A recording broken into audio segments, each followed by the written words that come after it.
Hey there, hi there, ho there, you hosers, and welcome to 2D and a C. That's right, Two Dads and a Chaz podcast, the Green Bay Packer pod with the Dad bod. Ooh, Go like this, gentlemen. Gentlemen, go like this.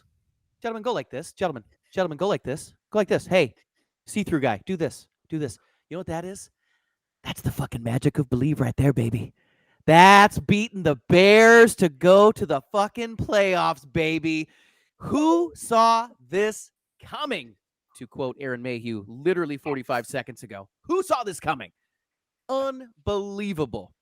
We're diving right in because we do have a special guest later, and I want to get to everything from this last game and obviously having to talk about them boys. So let's welcome the dads here at 2D and a C. We've got BD up above me, Slay Kitty Purr. That's right. We call him BD Ty for a reason. Ladies, you know why.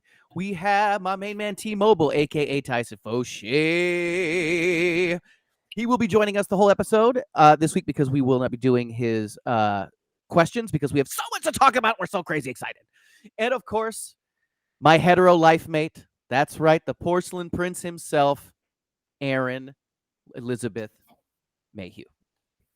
So if you got cheese in your veins, beer on your breath, and Packers in your heart, welcome to 2D and a C. Two dads and a Chaz, putting trophies on the wall. Two dads and a Chaz is talking Green Bay Packers football. Not exactly qualified, but answers the call. Two dads and a Chaz, talking Green Bay Packers football. We gonna break it all down, probably leave out some facts. We gonna make some statements that we'll likely regret. Most of gossip and rumors made straight off the top. So crank up the air conditioning, cause it's bound to get hot. Two dads and a Chaz, you know we live it and we live it right. Two dads and a Chaz, we gonna break down football for you tonight. Besides them rings and putting trophies on the wall. Trophies, y'all. Two dads and a Chaz is talking Green Bay Packers football. Yeah, we talking Green Bay Packers football. Hey, y'all. Welcome to 2D and a C this week. We're going to throw it over to my main man, Aaron.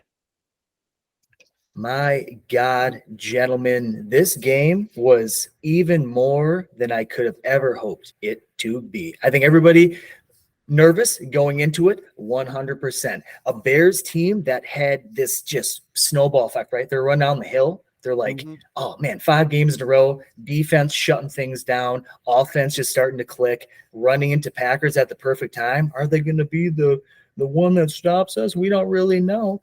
But end of the day, for me, it was just utter dominance across the board, all 3 phases of the game. Just my personal opinion. I cannot wait to break it all down. Ty, what was your take? Oh, yeah. It was just monumental Packer-Bears matchup. This is one I will, you don't recall a lot of regular season games. I have a feeling I will be remembering this one for years to come. The fandom, the energy was there, and God, I was so nervous. Heading into this game. I mean, I had pre-game jitters, I think Thursday, and that's kind of what I was like hoping the Packers would not come out and do, is just be have that same energy. And when I saw they weren't matching, I was like, whoa, I'm matching the Bears energy right now. I'm not nervous at all. Like the Love was, this guy's so good. And I know we'll talk a lot about Love in this one because he was just the man in this game. But he did not look like a first-year player. We did not look like a rookie, the youngest team to ever head to the playoffs. We looked like a team that might win a playoff game. So my initial impression was I would have liked to put him away. The only thing, it kind of felt like we were dawdling. It was like we knew we were the faster kid on the track, and we were like, yeah, we're going to beat him to the finish line, but we don't got to go 100% here. Being down by 3 for a quarter and then, still in the third quarter up by a point. Difficult position to be in, but God, what an epic game. Tyson. Guys, I got to say one word, and that is rotation. I love what I saw out of that defensive line rotation in that game. Not only are we getting expert play out of our veterans on that defensive line in Kenny Clark and other guy and Slayton, who are starting to really come into his own. You're seeing these rookies. That's right, rookies in Wooden and help me out here, guys. This is another one. Colby Wyatt Wooden. Slayton. No, Brooks, Wyatt. Carl Brooks. Thank Carl you. Brooks. Carl Brooks, my favorite player, whose name I can't remember. But no, really, they are killing it, man. We're getting a push at the line. Regardless of the score, 10 minutes into the game, I was feeling very confident because we were getting an exceptional push at the ball and containing and playing really disciplined. Rashawn Gary. Oh, Well done. Gary. I was really impressed with the discipline that we displayed at the defensive line, and also the ability to stay fresh for 4 quarters and consistently give this poor quarterback complete headaches, probably migraines, possibly concussions, and not get 15-yarders for it. What are you gonna do? What are you gonna do? What are you gonna do? I don't Jay, know. What are you thinking? Oh, sorry. You think about getting pressure on the QB? How you feeling about that? Well, boys, it was like it felt like an Oprah moment to me, fellas. You know what I mean? Like, Quay, you get a sack. Kenny, you get a sack. Carl, Lucas, Devontae. It was coming from all different angles. You know what I mean? And I think that's the most impressive aspect of the game as of recent, if we're focusing on the defensive side of the ball, is that, dude, our D line seems to be coming together, creating pressure, which makes everything easier across the board. The linebackers are blitzing, just basically like doing their assignments, making tackles, which just makes, if your life is a cornerback and safety, like a little bit easier. You know what I mean? It all kind of trickles down. And this is the first time this year, I think over the span of like maybe the last 2 or 3 games, where I felt good on that side of the ball. You know what I mean? Like, the Bears came into this game, everyone's telling me this running attack was going to be tenacious, right? Averaging like 5.6. Who gives a fuck how many yards? Not to mention their quarterback being their number 1 running back. So very fair. Very fair. One more aspect of the game that going into it was a fear of mine. And I will admit, the opening drive was one of those instances where I'm like, fuck, they're dictating it. They're taking it all the way down. Bama don't break. They end up with a field goal. But I was nervous after that first drive, being like, okay, this is going to be a really long day. And from that point out, boys, from a defensive standpoint, I felt like they really held their ground. And I was proud of them. And we can get into the details of Joe Barry or what, but I'm curious other opinions on that matter. I was also shitting bricks because I, last week, if you remember, called that Anders was going to miss an extra point. I didn't expect him to miss a 3-pointer on his opening kick. So that automatically, I literally had to consider, I flipped my game coin. I have a coin from the Super Bowl we went to. It's like one of like 500. And I flipped it to see if I could continue watching the game. Otherwise, I was going to have to like watch it on my phone outside. And it was head. So I was like, oh, okay, it's not just me. But I quickly lost any sort of apprehension that I had for this team because I started seeing us not waiting to convert on 3rd downs. I saw us converting on 1st down and 2nd down. And then with huge plays from Jones to Bo to fucking Reed. I mean, like, it was all of our weapons were being used, and yet somehow we're still missing supposedly one of our best running backs and our best wide receiver. And I'm going, what are you talking about? So there was a fun set. I'm sure we'll talk about it with PFF at some point, but our 3rd down conversion rating for touchdowns is like the highest in the NFL right now, because we're converting not just on our 3rd down and longs, 3rd down and shorts, but we're converting them into touchdowns. That is insane. No punts all game. None. That punter sat back, drank Gatorade, maybe got a massage chair, you know, got a little foot pedicure going. Woo. You know, those feet are funky. Yeah, that's right, baby. Get a little work done, you know. Mm-hmm. This is good going to the playoffs. He's gonna have nice toes. I tell you what. Let's talk about some defense, fellas. Unless you want to continue talking about our feelings. I mean, I would love to keep talking about your feelings. No, my feelings are good, but I would love to talk about. Maybe he wants to talk about his feelings.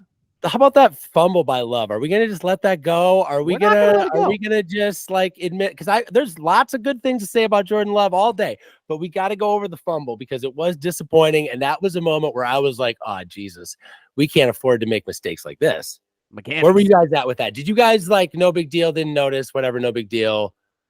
Were you confident? It's not the first time he's done this season. Right. We've seen other fumbles from Love. If it was a one-off, I'd be like, "Huh, that's a curious thing." But it's starting to become a pattern. Yeah. He's not home. It's not his game yet. But still it is. I said the last time, I can't say I would have done better, but it still is just it's concerning when I see him running towards the line now. I'm a little bit like, get that ball. Get that ball in there. I kind of think it just goes with the territory.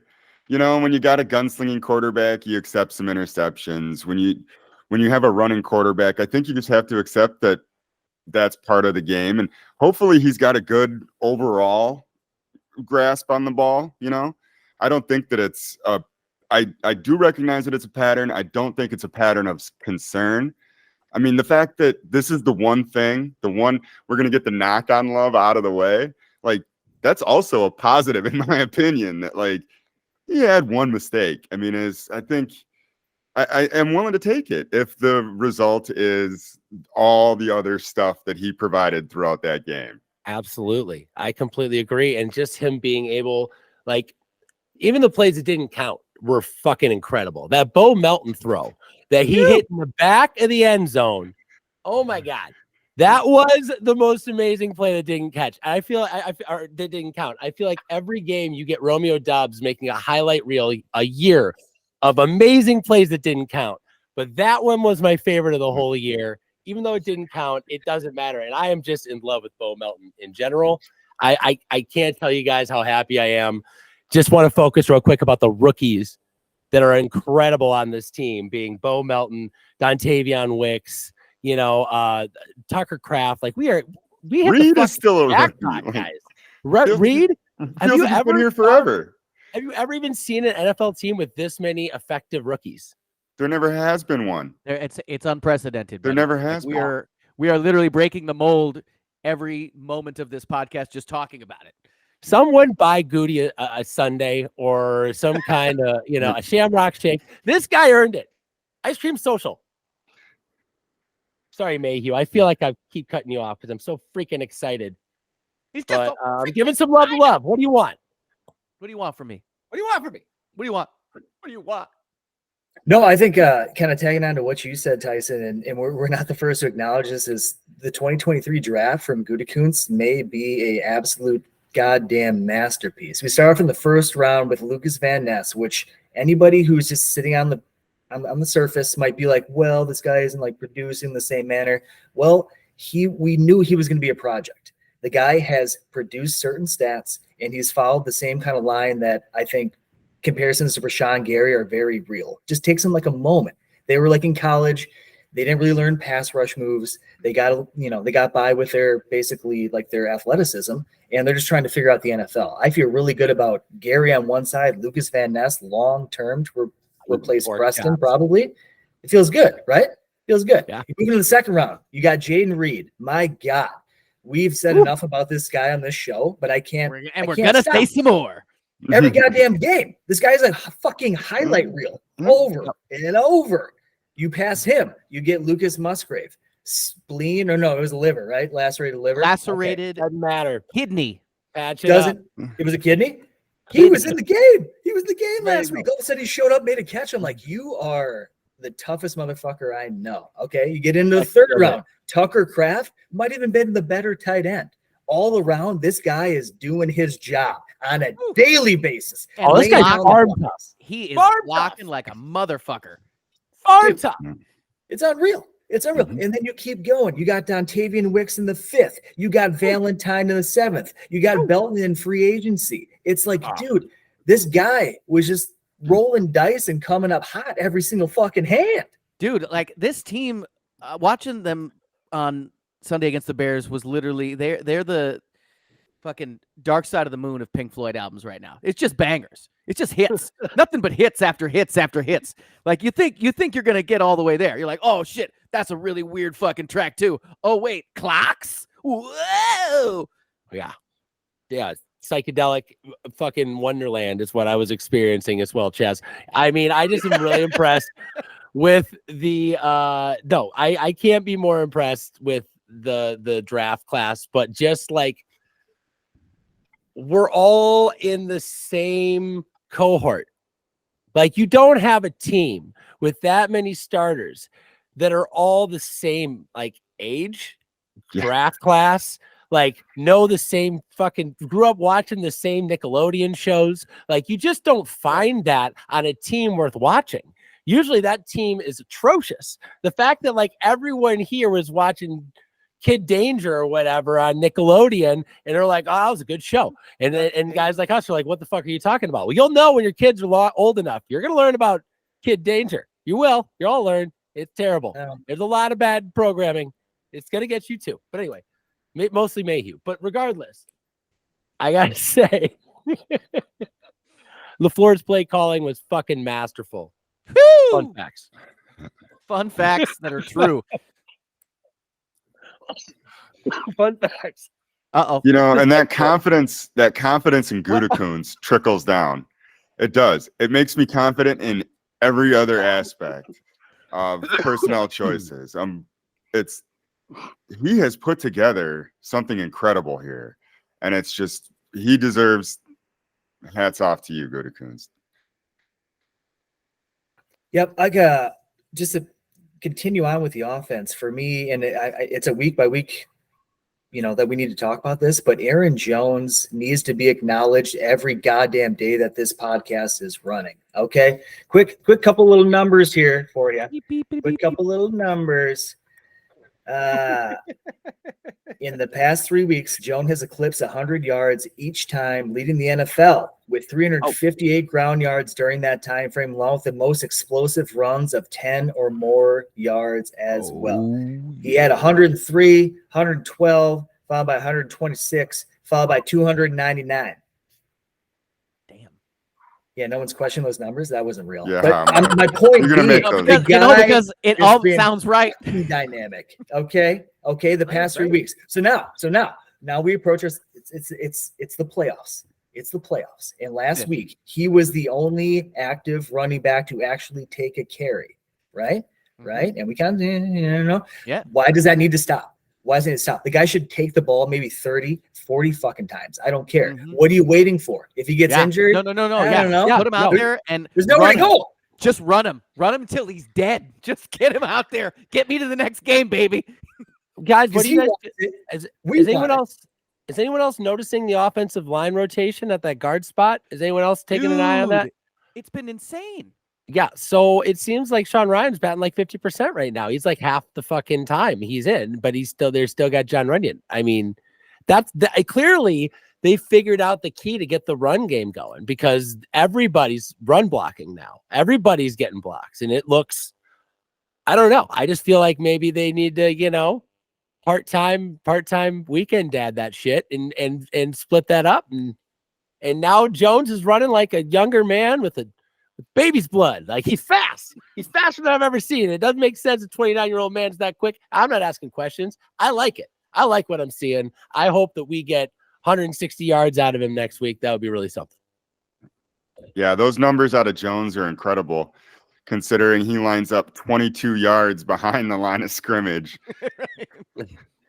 There's nothing in this world that warms my heart more than a 10-yard Green Bay Packers run. One run for a first down is like I could live off that. Just do this. I don't need food. If you gave me a steady diet of that, I could go for like year and a half. If that's all it is. If that's all I had for sustenance, that'd be enough. Hey, look, and I know we're talking about the offensive line finally, cohesively coming together like in a very impressive manner, but it's the tight ends on the outside. Like Tucker, there was a couple of runs like this past game that were everything I want out of a tight end. And it's the wide receivers coming in, whether it's Malik Heath, everybody understands their assignment and collectively is driving these these 10, 12 play drives that just suck the life out of a defense. That's how you play fucking Packer football. I like this blueprint when you're going into the playoffs. That's all I'm saying. Yep, and you clean up that little stuff, and that score just becomes larger, and you can take down bigger and bigger opponents. I think we're ready. Guys, this team is starting to look eerily 2010-y to me. Is it just me? Eerily. I'm starting to get I think little vibe. I think it's just you. I think it's just you. That 2010 team, I felt completely differently about. That 2010 team was ready to win in 2009, and it was also ready to win in 2008. Like, that team was ready to win. Aaron Rodgers was like there, and everyone was at the right time, and they were ready. This is a shocker, and I feel like that gives us a massive advantage, because it's almost never that you have a team that's that inexperienced. You have that little tape on them, and they don't have all the veteran tricks. I mean, at the end of the year, it feels like in the playoffs, you like have to be this well-known veteran name. In fact, the whole season feels like preseason until you get to the playoffs, and then they like light it up and have these huge games. And you're like, that's why you pay that guy. It's just, it's not supposed to work like this. And I'm loving bucking the trend, man. I would love to shake the whole fucking world up and be accidentally the best team in the NFL. I'm starting to believe, guys, that maybe our window is accidentally cracked open. It's not closing right now, and people are. It's not supposed to be there at all. I don't know. I'm crazy. You guys feel this? Am I crazy? Am I the only one who feels a little bit more like my whole metric changed in this week? I don't know.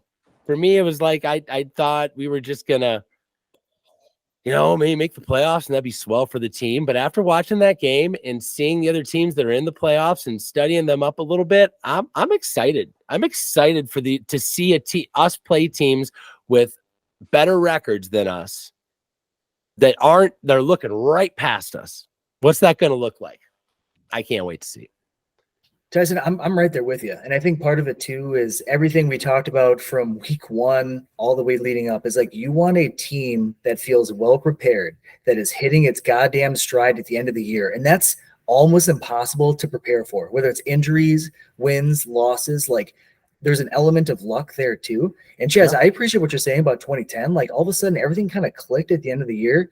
I'm not saying it doesn't feel exactly similar to me, but I am more hopeful about this team than I've been in a playoff Packers team in a very long time, because it feels real. It feels like these guys are fucking locked shoulder to shoulder, like ready to like, hey man, if we lose, like we all lose together. I'm going to back it up a little bit just to Jordan real quick. I heard it.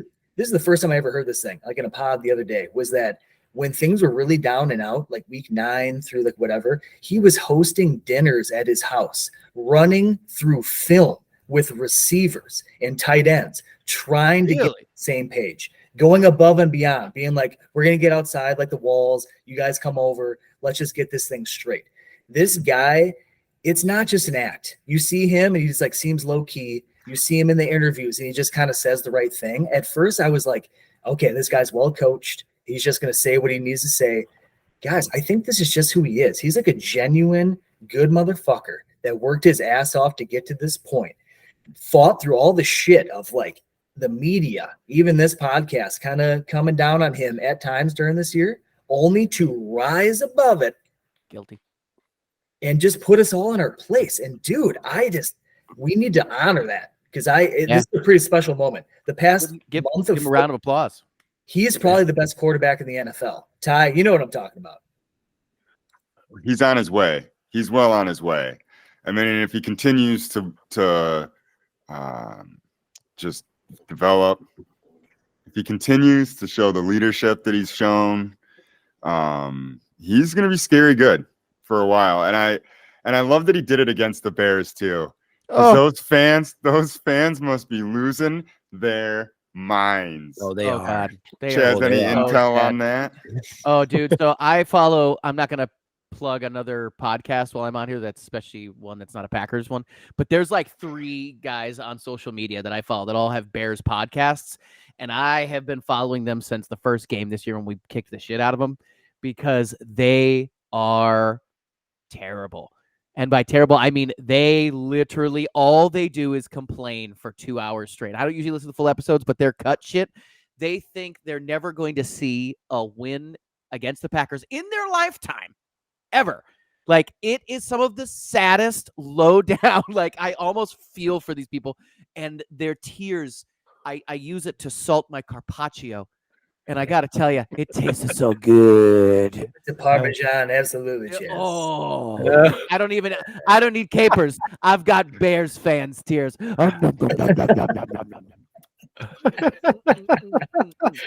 Chaz, I gotta admit, literally Sunday night, as I was falling asleep after this game, I was just like hitting the old TikTok videos of Bears fans just like losing their goddamn minds. You know what I mean? Like, Picture this.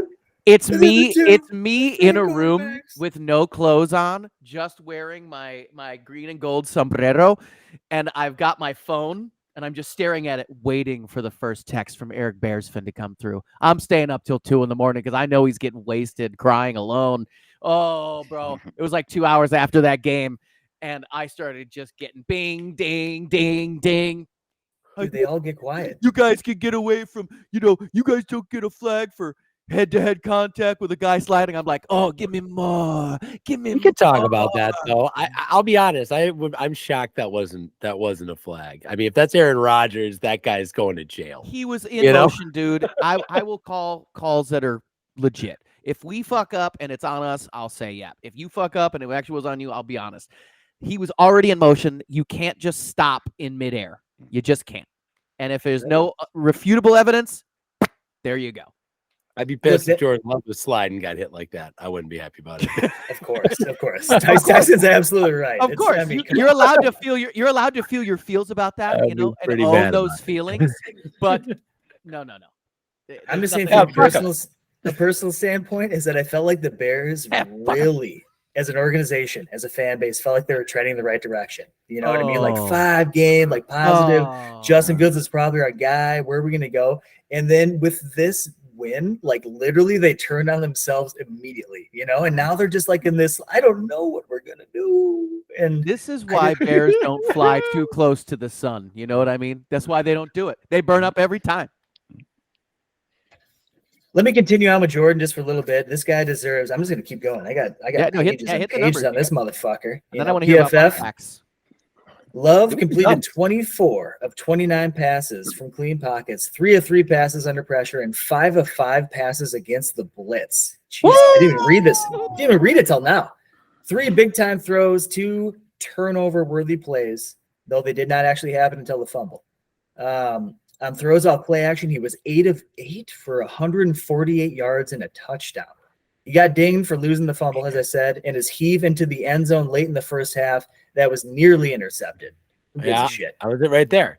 That was it. Right? Good. Yeah, Yeah. into 2 defenders. He also threw it off his back foot, rolling backwards because like he saw his guard starting to break down. Could have stepped into it. Could have fucking jutted it. Probably would have taken the giant shot. Instead, he stepped backwards. And it's touchdown. What are you gonna do? What are you gonna do? Tyson, if Tom Clements retires next year, at least we know quarterback coach in line. T-Bone gonna get in there. I'm ready to right, go. I'm baby. watching. All I do is watch feet all day. I'm going to keep going, boys. Love led the NFL in games with multiple touchdown passes and 0 interceptions with 9. Love was tied with Brock Purdy for the NFL lead in games with 3 more touchdown passes and 0 interceptions with 5. Love ranked second in the NFL in touchdown passes, trailing only Dak. We'll see you next week. And 4th in the NFL in a total touchdowns of 36. Motherfucker laying it down. He tied for the NFL lead in games with a passer rating of at least 100. And he joined Aaron Rodgers as the only Packers quarterback to produce at least 30 touchdown passes and 4 rushing touchdowns in a single season. Wow. The Packers were the 4th youngest team by average age to actually make the playoffs since 1970. They also made the playoffs for the first time in team history after winning 3 or fewer games in the first 9 games. That is a stat that needs to be recognized. Hell yeah. When you shit the bed early in the season, to turn it around is nearly impossible. The odds are completely against you. Guess who did it? 2023 Packers. The Packers joined the 49ers as the only team to rank in the top 6 of the NFL in sacks allowed, giveaways, and third down conversions. All the 3 major categories. Quietly, by the way. Quietly. Yep. And they also set the new NFL record for catches, 191, and receiving yards, 2,250 by fucking rookies, gentlemen. Rookies. Yeah. And Tyson, this one's for you because I feel like this thing gets thrown out a lot with whether it's like Kyle, Shanahan, the tree, right? The idea of the offense like makes the quarterback. Man, you and I both know that a quarterback sitting behind the line of scrimmage, the checkdowns, understanding every element of the route tree. A receiver has like 3 different options. They break this way, they break this way. You're trying to just like basically pick up the blitzes. Let's be honest, man. If you're a quarterback, you are a goddamn maestro if you can do it well. And I think we might have found a maestro. What are your thoughts? I love that story you told. I gave me goosebumps when you told me that he was having family dinners and film study at his house, because this is what I felt has been missing from the Green Bay Packers. It's not the words. It's not what I see on the field. It's what I feel. I didn't feel, pardon the name, I don't feel the love. I never did with the Rodgers era. I just didn't. It felt like they were employees that when they were, on shift, they got along, and they unless they needed something, they weren't going to call each other. This feels like these guys' best friends are on this team. The people they know in the league are on this team. They're not from another place where they know a bunch of other people. They're not coming in, that guy you hired that won't stop talking about his old fucking restaurant constantly. My old place used to do this. My old place used to do this. My old place used to do this. Shut the fuck up. Nobody asks you about that. Pay attention. Learn what I'm teaching you. So I'm just saying, we don't have to deal with that. These guys are all the same age, and I can't tell you how much that makes this magic happen. And guys, I will say this more than once today: magic favors the youth. It favors the youth.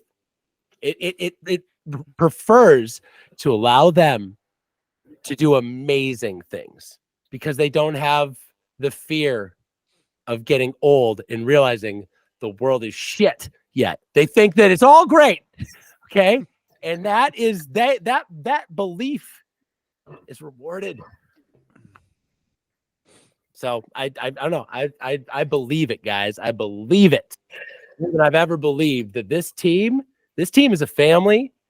And regardless, and I think they're so nice that they don't even mind that Matt LaFleur is a total nerd. I think that they can just roll with that. That's fine.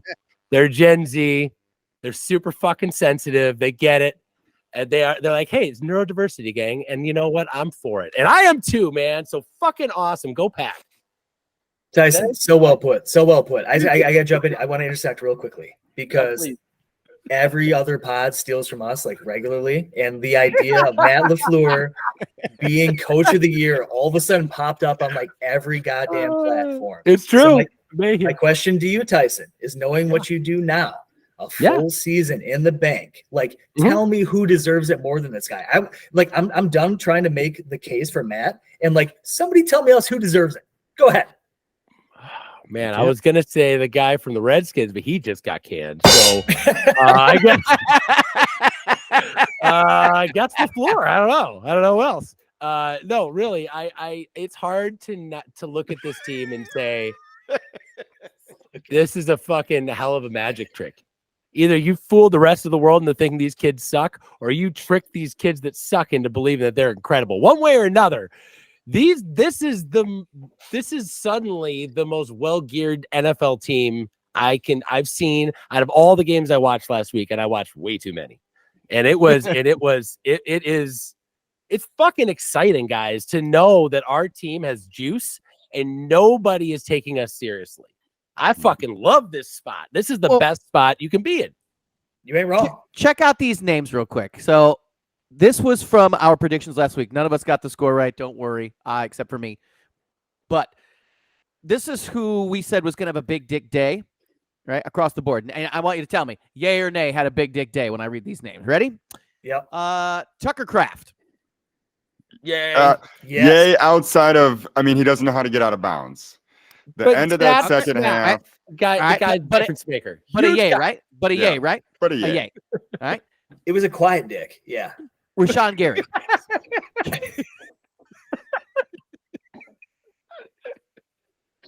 Man, that was my call. I was expecting more, but he also. wait. I just need the yays and the nays first. Sorry.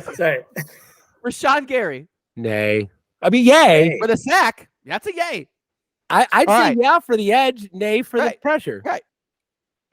Aaron Jones. Yay. Oh, yeah. yeah, Huge. Quay Walker. yay. Yeah. Jaden Reed. Yeah. Big yay. 100%. 100% yay. Jordan Calm Love. down, Tyson. Jordan Love? Yeah. Yeah. Yeah, I Guys, suppose. literally everybody that we I either said was going to have the first touchdown or just have the big dick player of the day had an amazing game. I'm just saying. Yeah, we can call only getting one sack. It's Not our a great fault. game. You're right. I'm just We're saying. the reason they're good. It's all starting to make sense. This is why LaFleur is not going to get coach of the year because Exactly. clearly it's us in our predictions. Chaz, thank you for pointing that out. I'm just saying. You gotta look. We gotta look at the math. You gotta look at the numbers. Fun facts. In front of us the whole time. Fun facts. Fun facts. Fun facts. Guys, I gotta tell you, I had to go to Walmart today, and I don't usually frequent Walmart, but when I'm about to play the Dallas Cowboys and I gotta go to Walmart in Texas, you better believe I go in full fucking regalia. Oh, I had the fucking hat on. I had the rings on. I had my Letterman's jacket on that's like bright colored metallic. I had my combine shoes on, bro. I had my medallion on. I was strutting up and down. I went up and down every fucking aisle in that place, just getting daggers from people. The nicest thing anybody said was, got a big game this weekend. That was the nicest. What was the worst thing they said? Yeah, I was just going to say. Yeah. Because I mean, I was done up. Like I was just strutting. You know, I could have brought Monkey Boy to really just drive it home, but thought that was a little too much. I think just confusing for most, but we should get video footage more often, Chaz. Chaz, we definitely have a in-pod contest of how can we get Chaz assaulted in Dallas. Like we need to get Not hard at all. Chaz to this game with a bullhorn Mhm. and just see how long it takes for Yosemite Sam to fucking pop a couple off near him. Just to, you know, right in my northern candy ass. Yeah, All right. That's it. But Guys, I got to shit that- on Dallas that all- just real that quick. I get it, but No, really. I in my preparation, guys, my love for this pod, I have been doing something recently that is honestly, I think, very valuable to get in the minds and the eyes of your opponent. I've been listening to our opponent's podcast from time to time. I just kind of roll the dice, like throw a dart at the wall, just see what we can get. And a lot of time I've gotten really lucky. I'll be honest, the Chicago podcasts are hilarious. These guys have a great sense of humor. They know they suck. It is honestly almost more entertaining than hearing us talk about the Bears. They are way better at talking shit about the Bears. And I was honestly entertained. But here we are against Dallas, guys. And I got to tell you, these Dallas podcast guys talk fucking slow. I don't have fucking time for this accent. Is this for real? They say for an hour and a half, I don't know the paragraph was spoken. It was just slow talking. Bad. Easy. No, I don't care.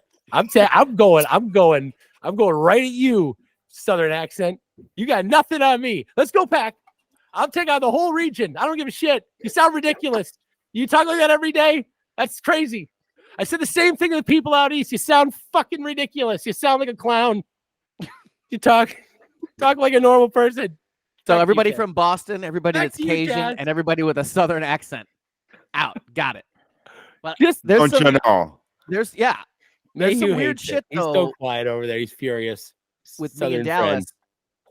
Ty understands. Ty understands my dilemma of why there's only one thing keeping me from going if I can't go. What is that, Ty? would that be the curse of That would be the curse. Chaz versus Dallas? That would be the curse. Yes. I assumed it was money, No, but I don't know. We're good. That's what's stopping me. Every time I go to Dallas, there's a blizzard, and we get stuck there for a minimum of 72 hours. Oh God. Because Dallas shuts down. I don't know if you remember this time last year when I was, this year when I was on this podcast for February.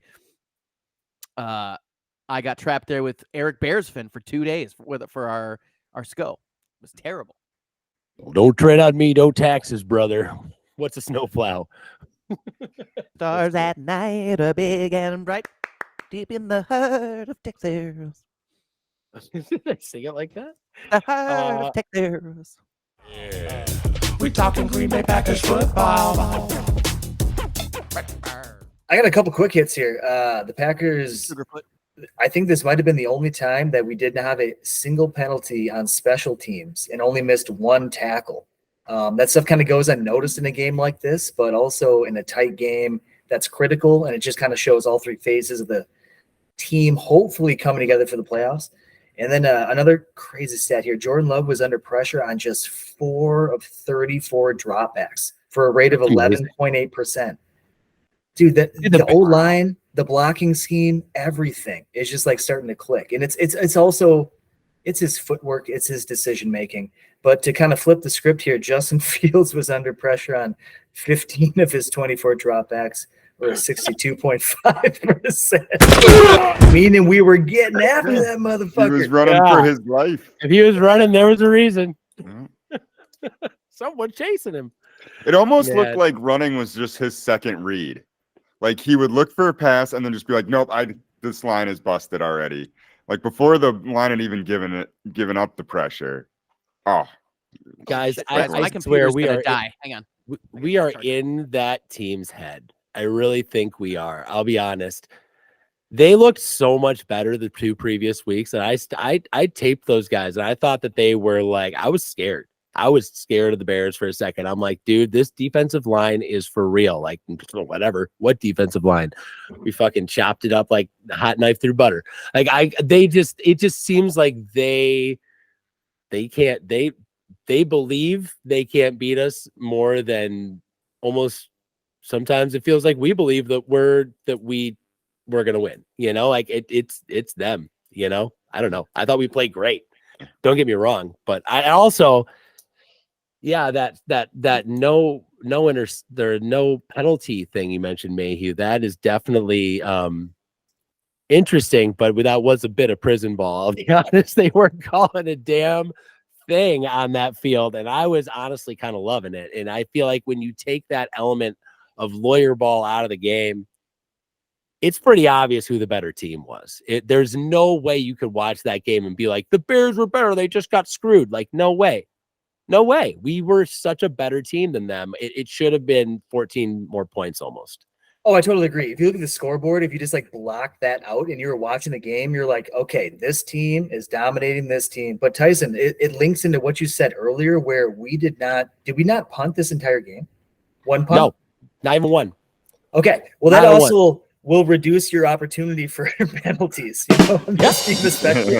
But that's, dude, to only have 17 points, 17-9, and you never punted once, like that's a rare fucking game.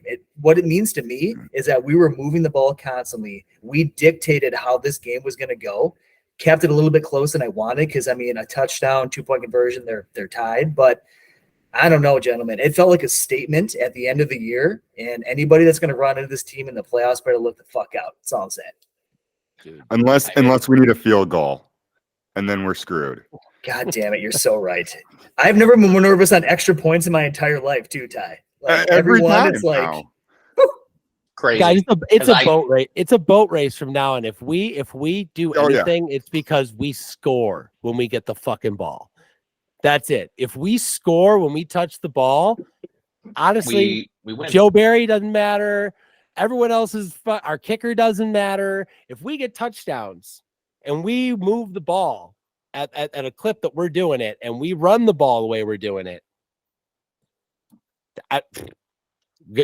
catch me if you can. You know, like that's my kind of football. Let's do that. We know this defense is what can and can't do. They will get you sacks. They will get you a turnover once in a while. They will get you a stop or two a game. If that's all you need when you're fucking scoring. Yeah.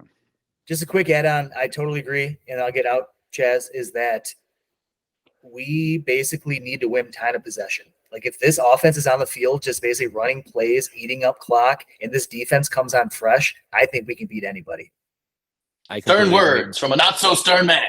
We'll be back with 2D and a C. Yeah. We're talking Green Bay Packers football.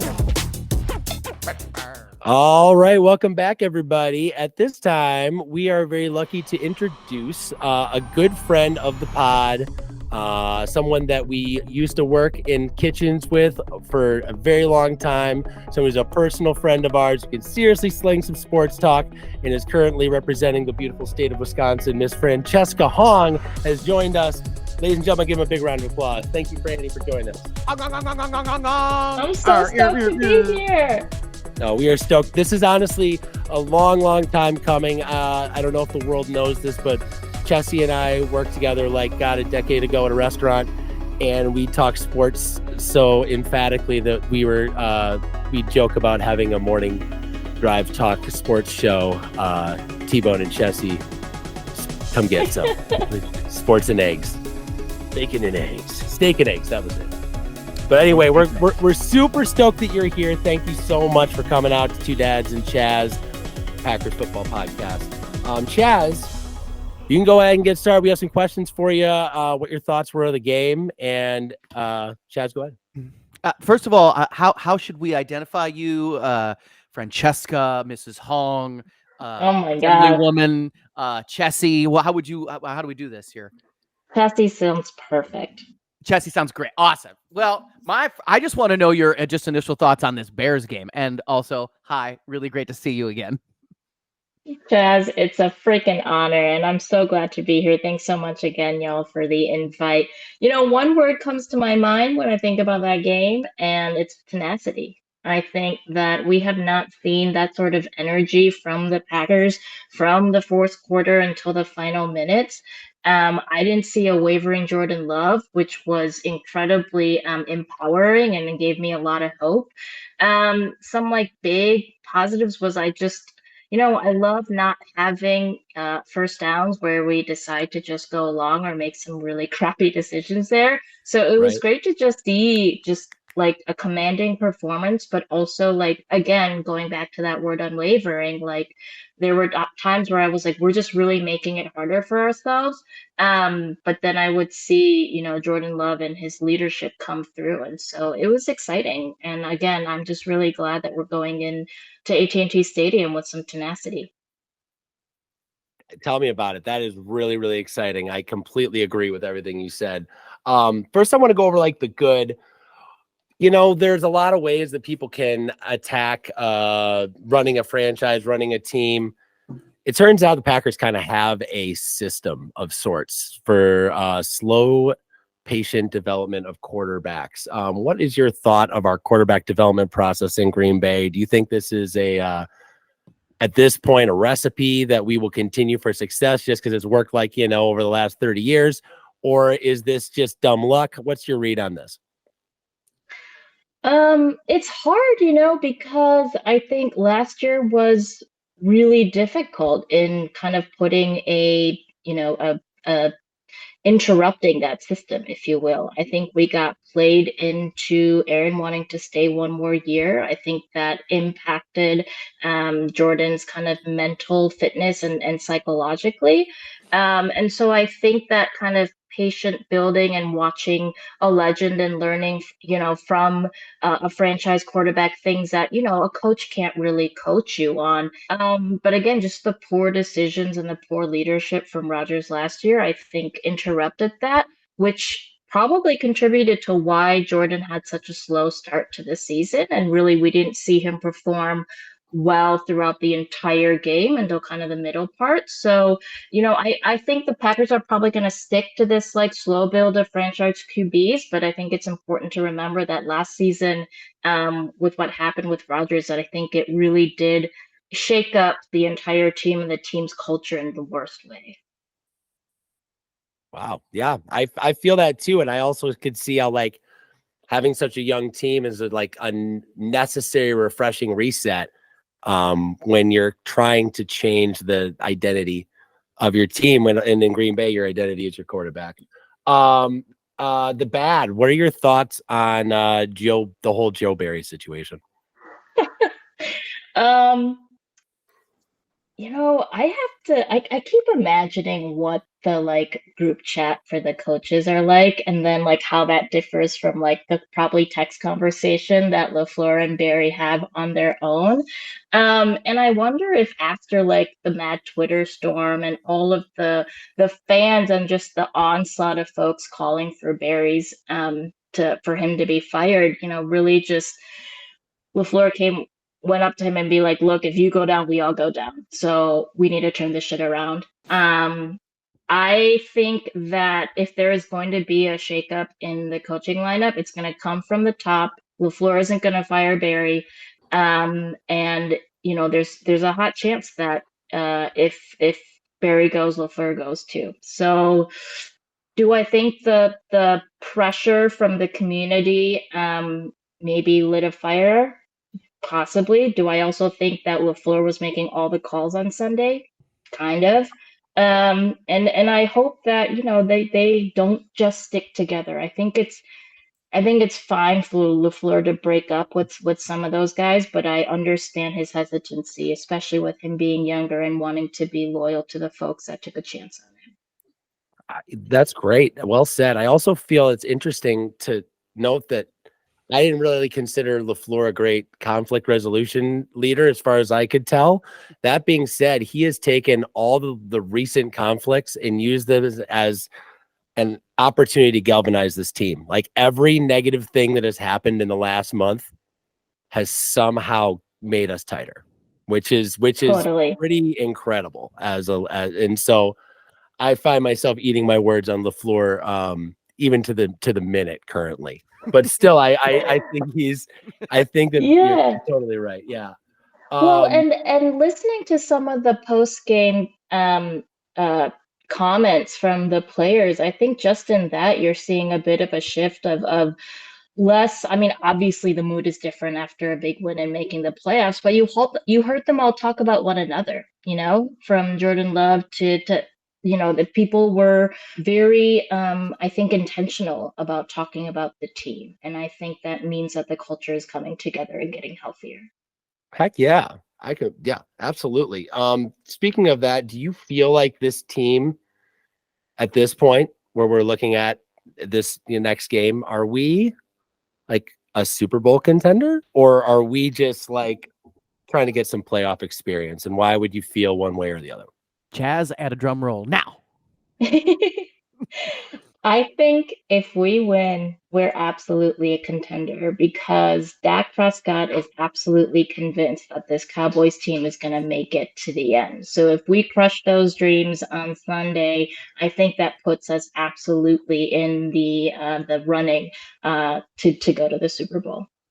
And that's a great I want to add on to that question.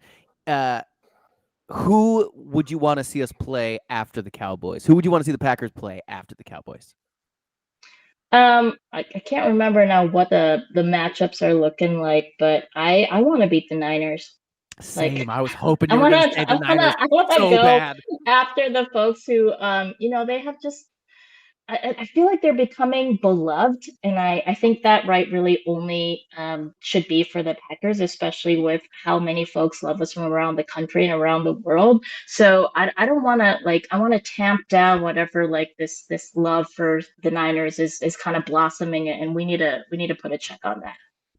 Stomp that fire right out. I love it. Love it. Yeah. Also, you just think about how much energy, money, effort is spent from the 49ers side to maintain and manage this extremely expensive, we gotta win right now team that's window has nowhere to go but closing. And then we just stumble out of the draft somehow with no Pro Bowl.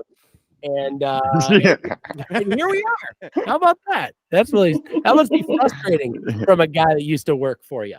That must be difficult to watch. So, and also the McCarthy thing can't be understated.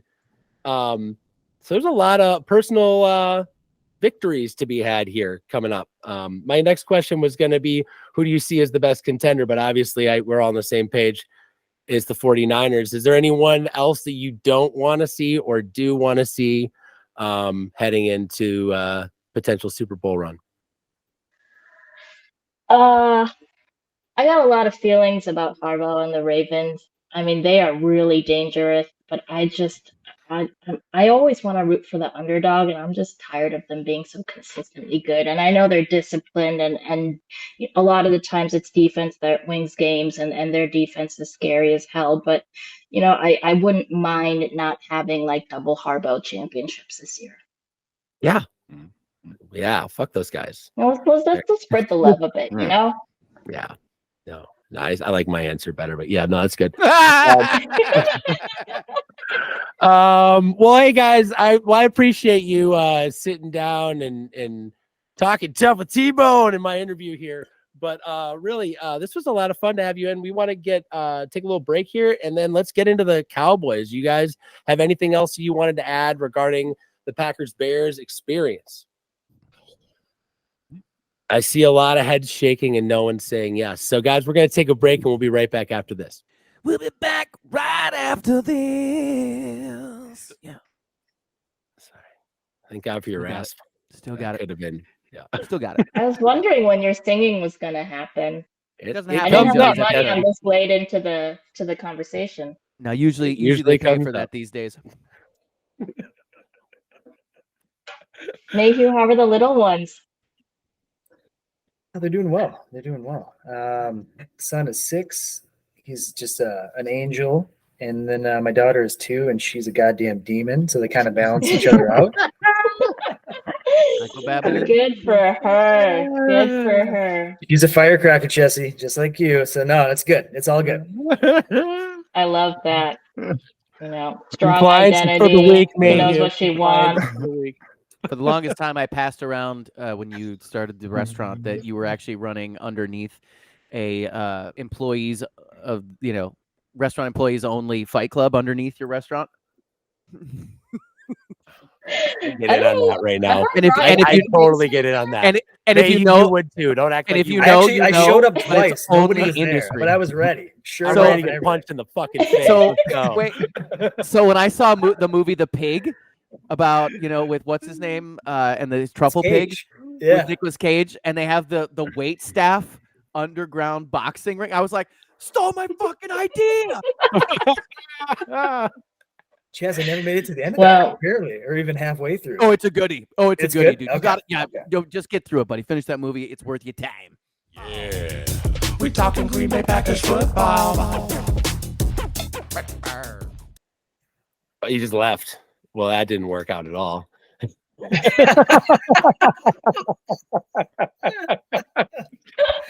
That's the is going opposite of well. setting you up. All right, guys, welcome back. I guess we wait. You guys ought to let Chaz back in, right? He knows how to do that, right? I've never had the host leave before. He scheduled the meeting. He's gonna be just fine. Let's Okay. continue. Yeah. All right. Welcome back to Two Dads and a Chaz. I am your interim host, Tyson Fauché. We are going to break down this next opponent. This is a team that historically is a thorn in our ass and is currently a speed bump in our way. We're talking about the Dallas Cowboys. They are 8-0 at home versus the Packers that will be needing to travel to Texas, and we're 4-5 on the road. Cowboys are currently first in the NFL with per points per game with 29.9 on average. Also second in the NFL on third down conversions. Guys, I hate to admit reality when it smacks me in the face, but the Dallas Cowboys are having a really good year of football statistically. They are looking like, on paper, a team of destiny. However, this is an odd year, as everybody knows. This has been a very strange year with strange things happening, strange injuries, not big statistical years. So it kind of it's cool, but also kind of crazy. So really, I'm going to start with the player that is their whole team, and that is CeeDee Lamb. You thought I was going to say Dak Prescott. You're wrong. It's CeeDee Lamb. This cat is fucking incredible. I mean, seriously, this might be the best wide receiver in football, if not like he's in the top 3 realm. He has 135 receptions this year. That's number 1 in the NFL. He has 1,749 receiving yards to go to his 12 touchdowns. That is absurd in today's NFL. So you wonder, as we get to like Dak Prescott, which of course we have to talk about, I want you to understand this is why the Cowboys are great this year, because they have a very special player, and McCarthy might know how to handle a special player. Other than that, they got Jake Ferguson, former Wisconsin Badger tight end, grandson of Barry Alvarez, local Lizard, former coach of the Wisconsin Badgers, currently living off some kind of baby's blood in some island somewhere. But that his grandson had 71 receptions, 761 yards and 5 touchdowns. That's a crutch of a tight end. That's a lot of balls to throw to somebody.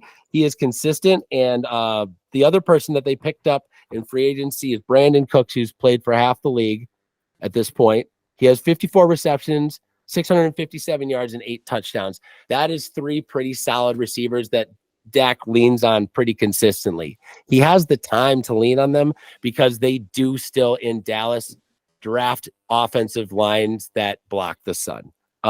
They have Tyron Smith, who is the most elite left tackle outside of the 49ers left tackle.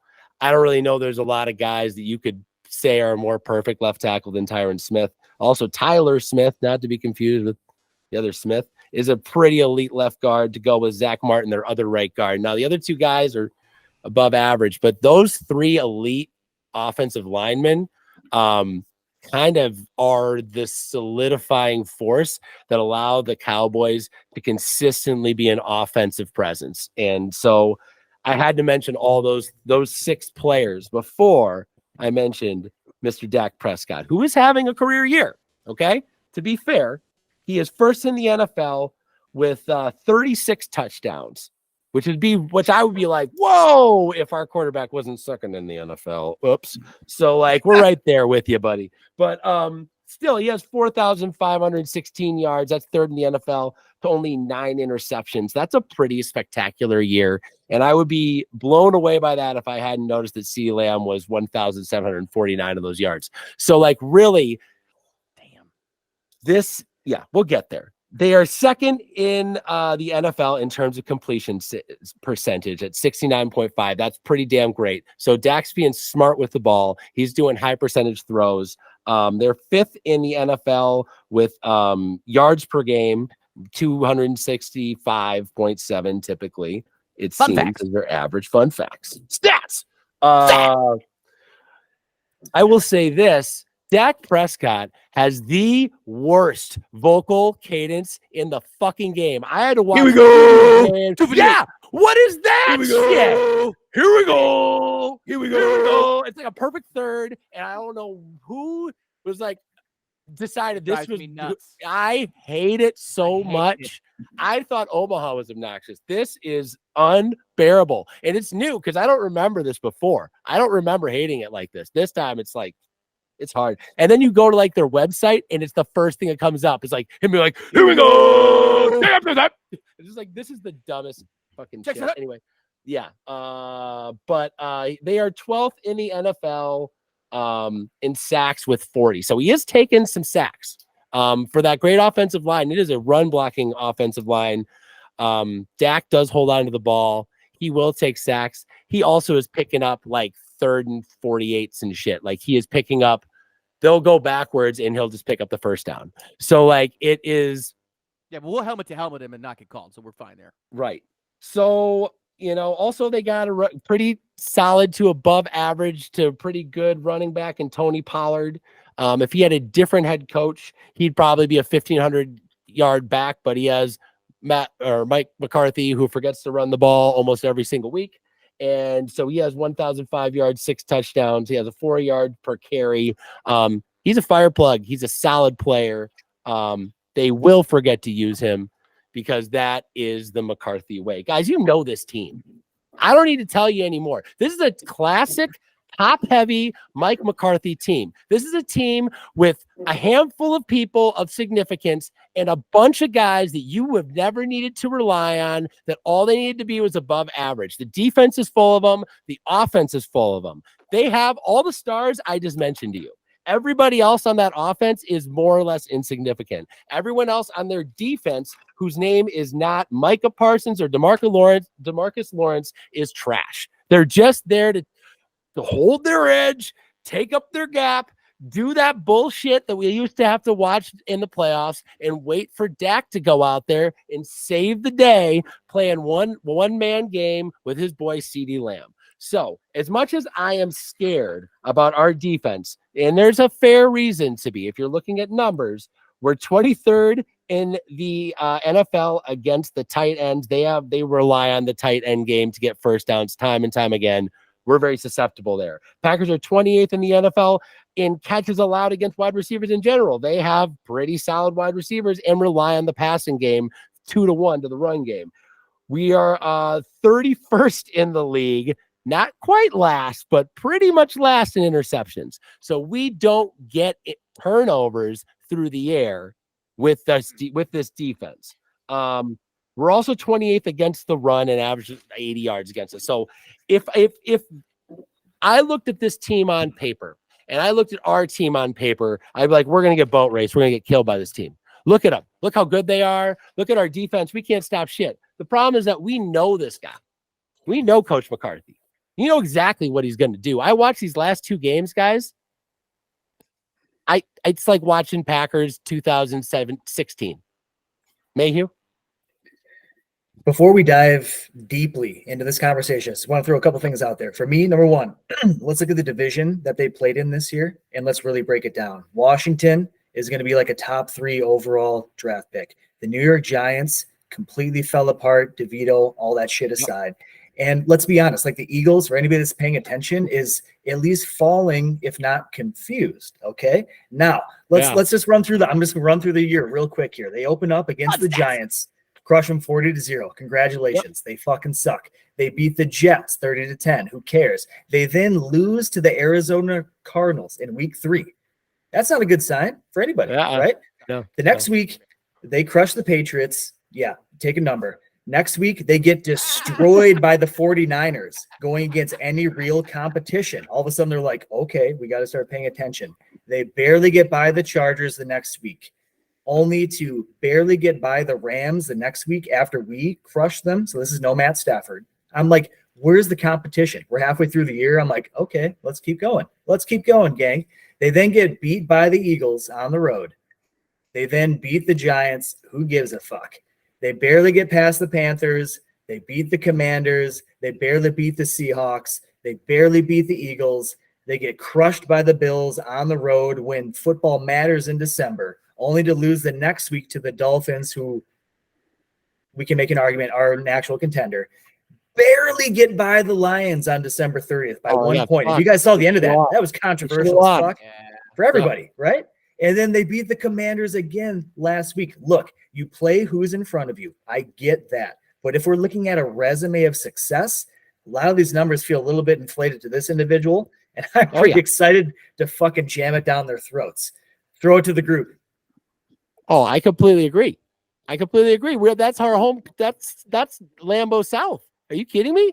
We do nothing but kick ass in that building. As far as I can remember, we have pretty great games in Dallas. So, I'm 5 straight wins, one including the Super Bowl in 2010. Not to mention, we have kept Dallas out of 3 different occasions where they were going to the NFC Championship.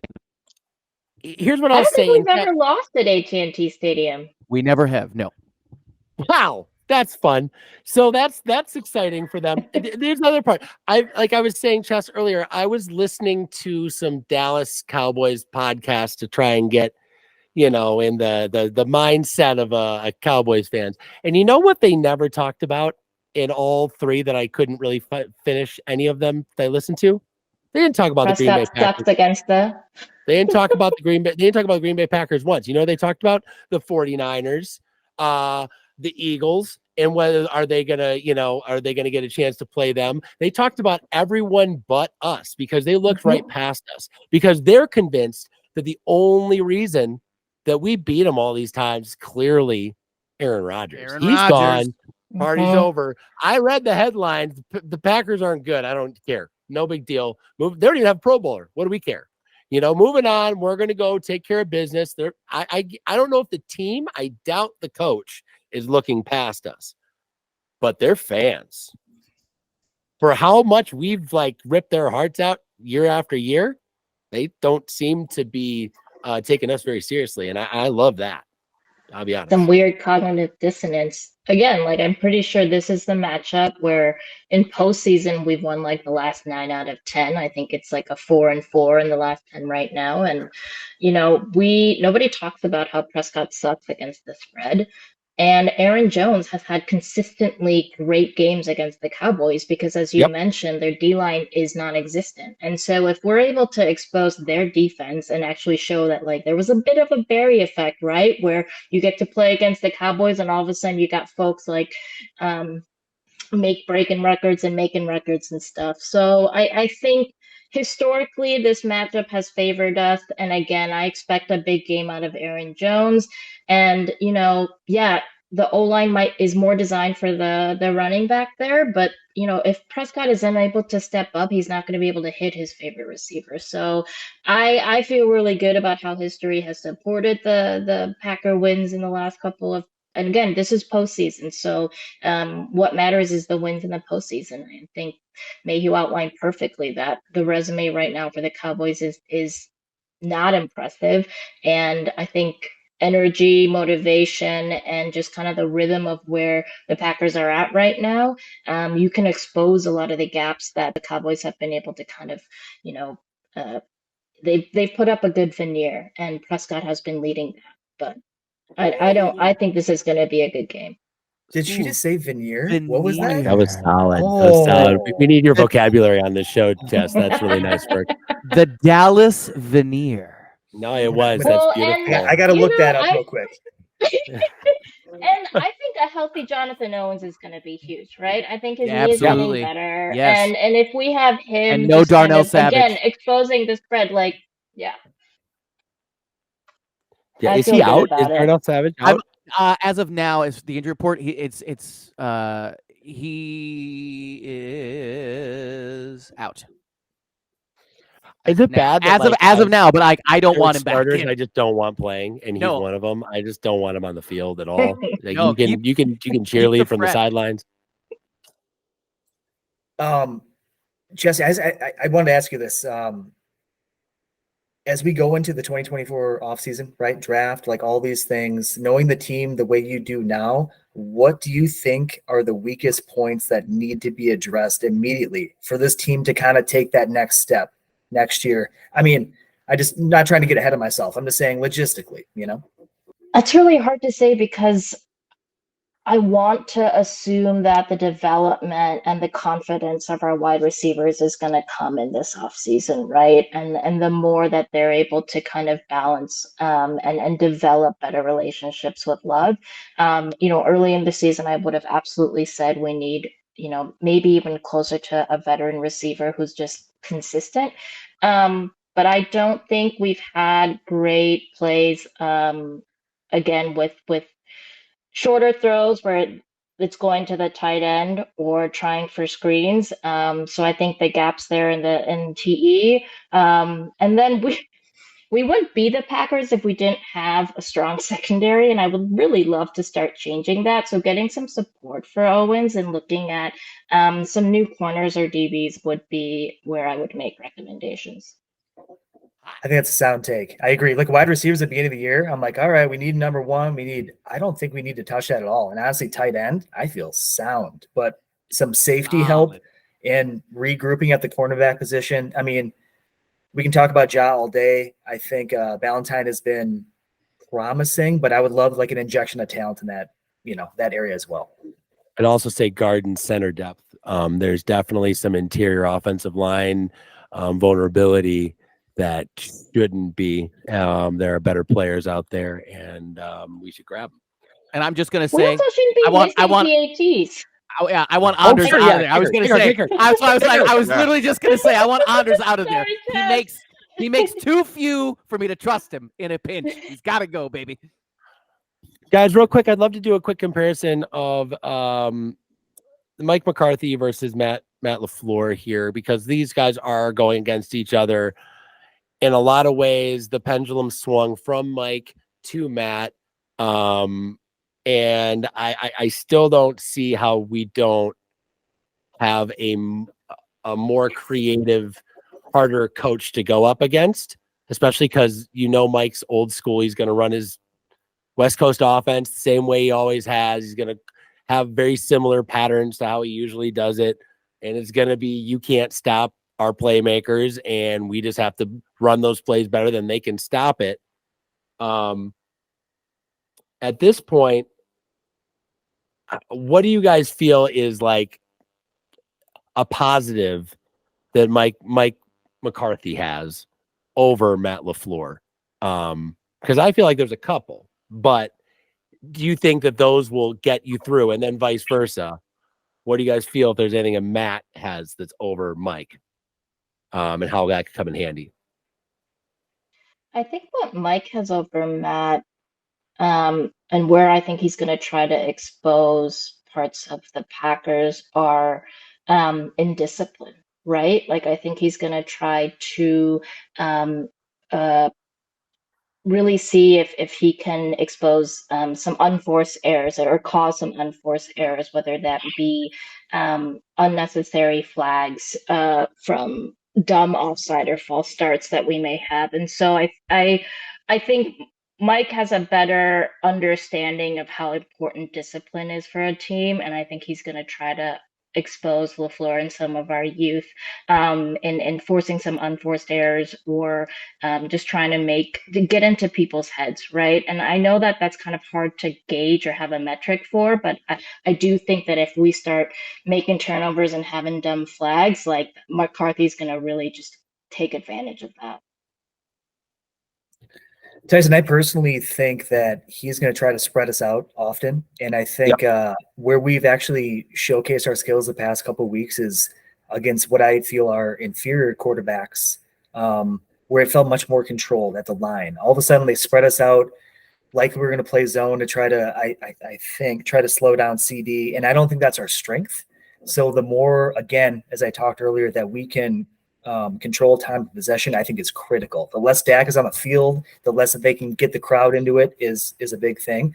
But I think the strength of our team on offense is that, motherfucker, it doesn't matter who we're throwing to. It's not just Devontae Adams anymore. We can spread the ball out to 8. And how do you attack that? Like, let's you attack it at the source, and McCarthy's going to do that. He's going to come after Love, and he's going to try to rattle him because he doesn't want to play the Love that played last week. He's going to want to play the Love that played the Lions in week 13.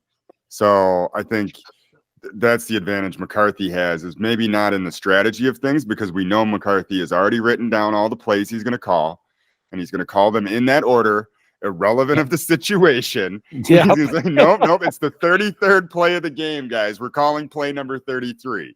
That's McCarthy. So it's he's not going to win on strategy. He is going to win on the well-timed timeout, the enticing the other players. It's the nuance that McCarthy is, because unlike LaFleur, McCarthy has complete control over that team. He is a dictator, and the complete opposite of LaFleur, fun slip and slide coach. And McCarthy wants his results, damn it. I like the slip and slide time, but yeah, no, I hear you, dude. I also want to add, Dallas is 8th in the NFL against the blitz. They blitz 33% of the time and get home. But this is classic. I feel like that's a perfect example of these two coaches, Dan Quinn and Mike McCarthy, have always heavily relied on stars. And when their stars aren't in, they aren't shit. And they're like, what do you want? My stars aren't here.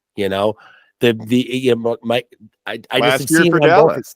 Yep. Last And year for so Dallas. they take their best players and blitz them every down almost. I mean, you're going to see DeMarcus Lawrence and Micah Parsons running blitzing almost every down, which leaves the middle of the field wide fucking open. By the way, when your middle linebacker is your leading blitzer, there's a massive hole in the middle of your field. Also, you don't have any defensive tackles. Well, that's an oversight. Oh, yeah, there's only one defensive end that can do anything, and he's in the backfield trying to get the quarterback every single play. There's nothing but run lanes against this defense. I'll be honest. I think Aaron Jones could fucking eat him up alive. But that is also this McCarthy is a smart offensive player, and I think you guys are totally right by saying he's going to spread him out.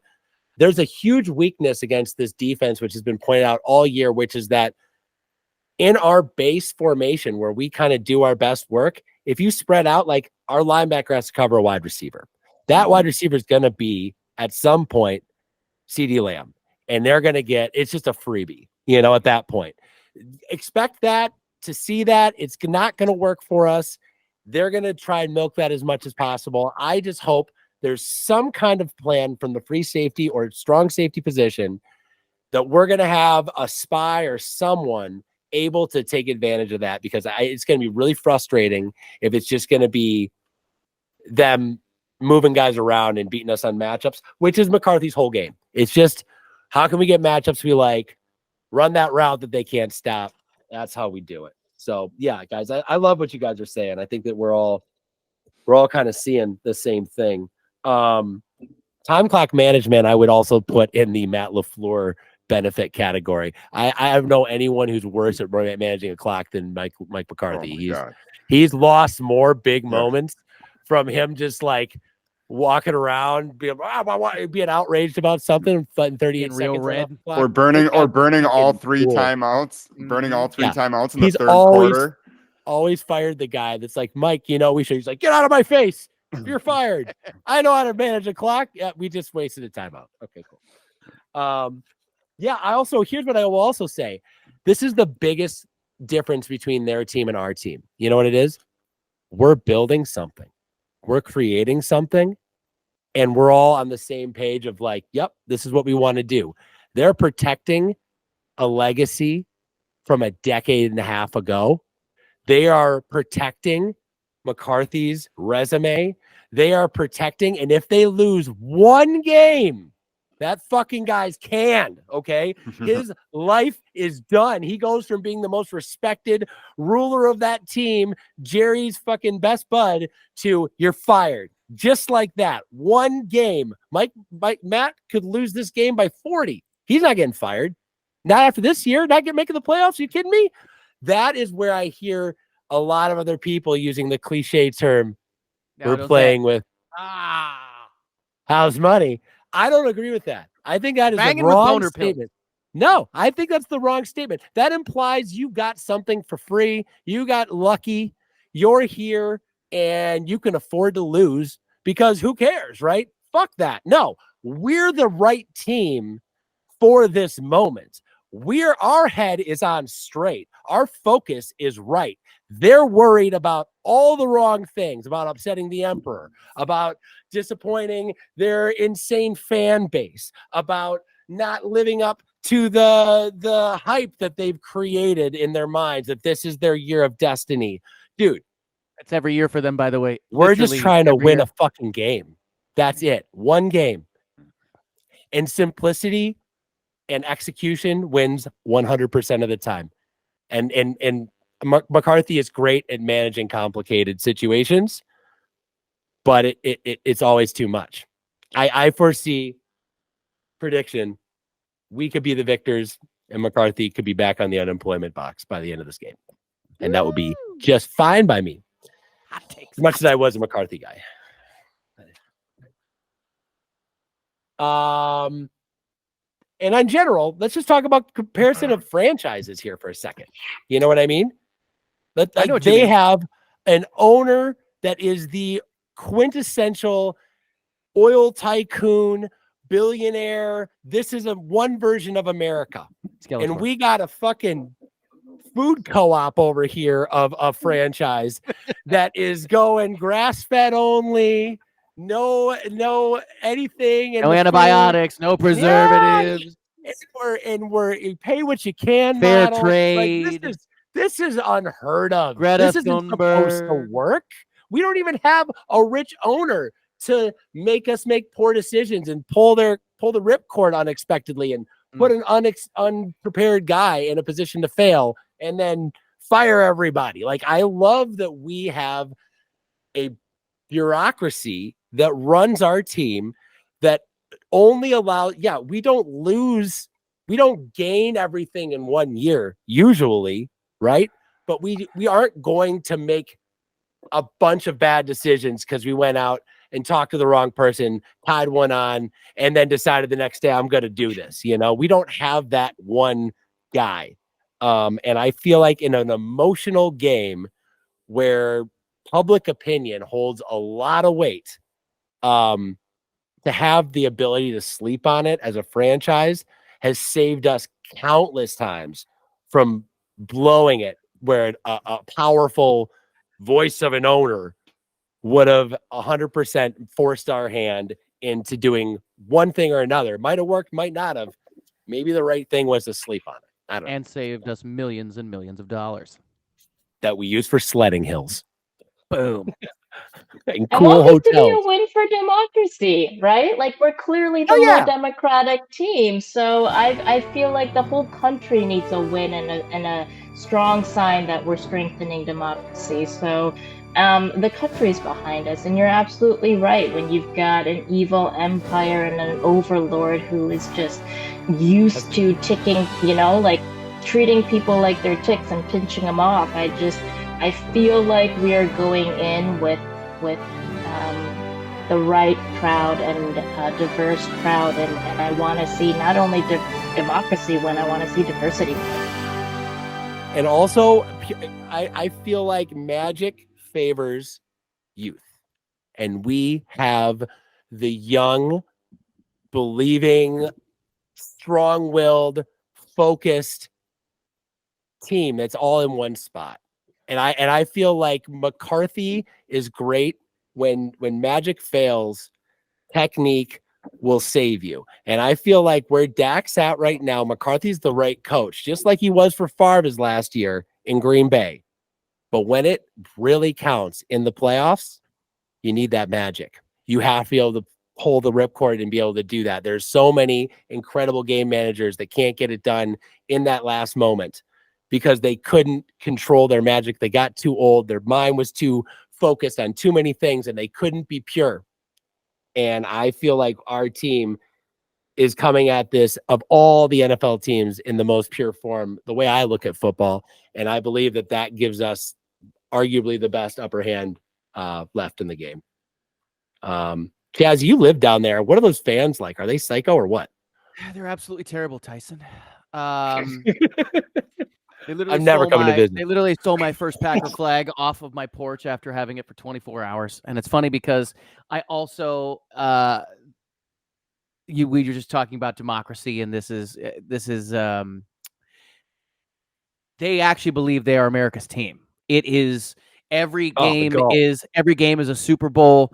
Every game is they're such fly by the seat of their pants, fair weather fans as well.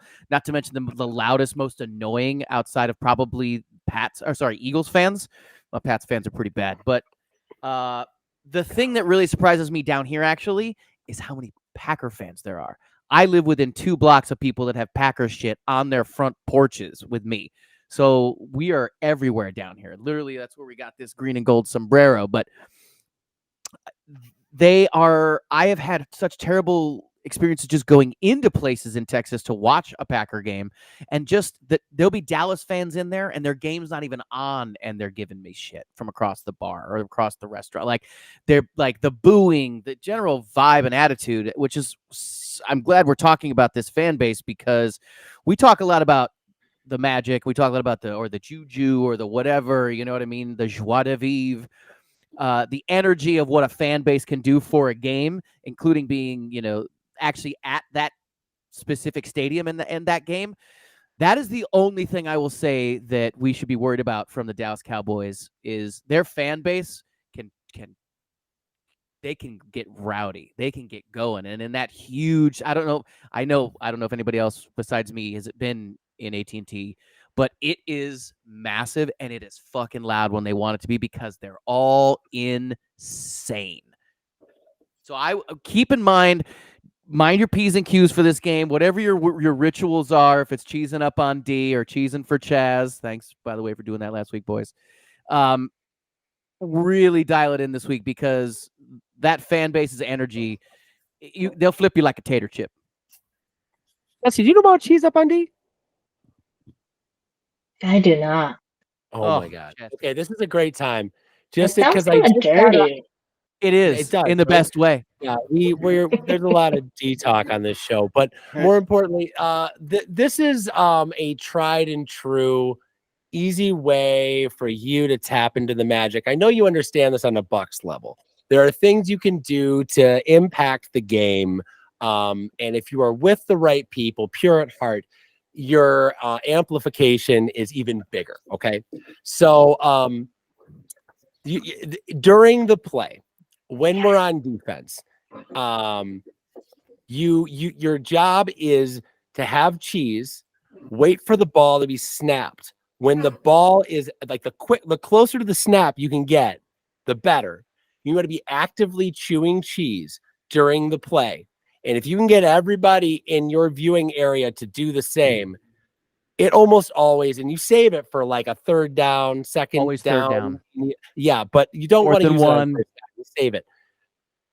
Amazing things happen. This is when Amazing things. turnovers happen. This is when momentum shifts happen. Like, it's not a coincidence. It's gotten to be a point where the more people I tell, I can feel when I cheese up on D, I'm part of a collective, even if they're not in my room. I can just know this is the play and it happens. It's a manifestation and it ties in the whole cheese thing. It really is something I insist you must take part in this playoff run, because I'm sure it's had success in someone of your magical input. I think would be really valuable to add to the pile. So I hope. I can't think of a more beautiful expression of solidarity. Yes. But I do have a question. I mean, does the type of cheese matter? I mean, does it have to be a Wisconsin cheese? Like, yeah. We can't like have folks out here, Velveetaing. No. I will say we've had a cheese chart to go over this.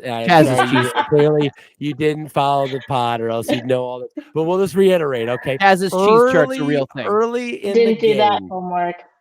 yeah. When early in the game, you're going to want to go with your softer cheeses. We're talking your farmers. We're talking Breeze right here, little brie action. Your brie, something a little more on the light side. Even a mozzarella if you have to. You're in a hard spot. That's all you got. Okay, we'll make that work. But you're gonna get sharper as the game condenses.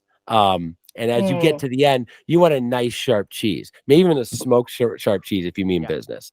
I got the Black Diamond double sharp cheddar. This thing is crunchy with crystals, baby. You got all this nice cheese out. You invite someone over and they're like, "Oh boy, cheese," and they just start eating it. No, like false. It's food, and they don't know it's offense is on the and we're stalling out. Like, what the fuck's going on? I'm like, yeah, I don't know. I'm like, what are you doing to the cheese? That's not offense. That's defense cheese. It helps all defenses. You're hurting us. So you need to be responsible cheese owner. You can't just put it out being like, oh boy, cheese heads. No, there's a process, and you have to understand, and also maybe embarrass an unknowing guest and let them know they're really fucking this up for you. And do not eat that cheese until the ball's snapped on defense, only in that moment. And also there's also been questions. Can you have like a nacho cheese Dorito? Can you have a Cheez-It? Can you use cheese flavored things? And the answer is, I guess, but you're really like, you're pennies on the dollar in terms of going to the source. You get real cheese, like actual cheese from Wisconsin, sharp. I'm not talking some Bucky Badger sharp. I'm talking like a nice Hooks. You know what I mean? You get in on that. Oh my God! And watch the world change. Just watch it happen. Watch your world change. You will. I'm gonna save that 20-year hooks for the Super Bowl. I love But it. now I can attribute, these magical moments in the secondary when all of a sudden I see someone come in and break up a pass that was because y'all cheesed the D. He's up on D. He's up on D. Yes, that's right. Cheese We up didn't on cheese. D. We didn't cheese. He's up on D. Yep, there's shirts. There's some merch. Cheese up on T. Cheese up on That's, D. I think, what I heard earlier, and I was like, this sounds dirty, but I appreciate the clarification. Well, the next thing is getting our prediction of who you think is the big dick player of the game. So that one is absolutely dirty. So there we go. Yeah. So we act towards the end of the podcast. We're all dying to know, Jesse. Yeah. We ask the same questions of everybody, but we like to start with our guests. So we're gonna do key player who you think's gonna have the BDD, the big dick player of the day, and then we'll talk scores and everything after that. But who do you think is going to have a big dick day against Dallas? BDD's got to go to Aaron Jones. I think he feeds off the energy of that crowd, and he's going to expose that D line. And I'm excited for him to have a multi-100-yard game. Multi-100, I like that. I love the sound of that. Yeah. May Hudovich, who do you think's going to have the BD day, baby? I'm more forcing my will here. Last week it was Rashawn, who he was okay, but he had a sack. This week he actually did not. That is not accurate. But Quay is the guy. Yes, man. I need him to dictate this game a little bit. Put it all together, buddy. I think a couple things been clicking up there in the old noodle. You know what I mean? It's like time to make a difference. I love it. I want to hear about the BDD from BD. Man, I love both of those picks. Mm-hmm. I'm gonna go with straight up Jordan Love. I think this is a big time showcase. He's done well when it's been in front of the nation. The Thanksgiving game against the Lions, the Sunday night against the Chiefs. When it was time to rise, Jordan Love was the guy who stood on that podium. So I think that full faith and effort. I think that it's Jordan Love showing up with the BDD. I love it. BDD from BD. Whew, that's tough. Tyson, my man, who's having the BDD, baby? Well, like I said, the middle of the field is going to be wide open. So I expect some exciting, misleading routes from Reed, and I think that he's going to be the big dick player of the game. Love that call. Let's see. The Wisco Kid, Senior Cheesy, is going to go with, I think, I'm going to go with Bo Melton. Yeah. Oh, great. It's a good pick. Oh, I'm going God, I hope so. God, I hope this guy only gets 100-yard games for the rest of his life. It would be a hell of a way to finish it out. Oh, shit. Right. Do we want to talk scores and shit first, or Tyson, do you want to tell us a little bit about Believin'? We did the Believe. You want to hear the speech? I'm not sure. Right. Did we already hear it? Did I miss that? I don't know. I don't think so. So. Well, then I still got it in. It takes a rip at keys to success. Like, how do we win this game? I like that. I like start with Jesse. Yeah. Yeah, go to Jesse on that. Keys to success. Prevent Prescott from stepping up. I would love their O-line to have a shitty game, and I think that the pressure you can get to him mentally, and it would give our secondary some time to kind of rest up and build up. So I think the key really is going to be to either spread him out or make sure that he can't step up. Spread him out or pile him in. I like it. Hudovich? I'm just going to reiterate what I said earlier. I think time of possession. I think if this offense can continue to just put long drives together, keep the other team off the field, let the defense come in and do what I think Joe Barry thinks he does best, which is just kind of bend but don't break. I think we can take them down in the big old D. Yeah. We're going to win or lose this one based on Jordan Love. He's going to come out and perform or he's not. But if he's performing, the key is going to be not turning the ball over. He's usually really good with it. We know the numbers back it up, but the evidence does too. They have a ball hawking defense. Deron Brand is, most pick sixes ever in a single season. So Love's going to have to protect the ball. But if he can do that, we have a shot. Tyson. I think the keys to the game is going to be taking advantage of the tight end game, and something that we have a huge advantage over this team in. They are weak in the middle of the field. We have two, arguably the best tight ends in football right now that are healthy, fast, strong, and I'm pretty sure they aren't taken seriously as they should. So I think that if we can just be ripping seams like we're an old seamstress, just right up the middle. I love our ability to just boat race these guys. We got to score, baby. Score using the tight ends, middle of the field all day. Obviously, score is what wins us the game. But for me, the thing I'm the most worried about this week is going to be our in the middle of the field. I just want to make sure that our Valentine fucking duo is out there and playing real smart hucket football on Sunday, because I cannot watch a 3rd and 4 to be a 3rd and 35. You know what I mean?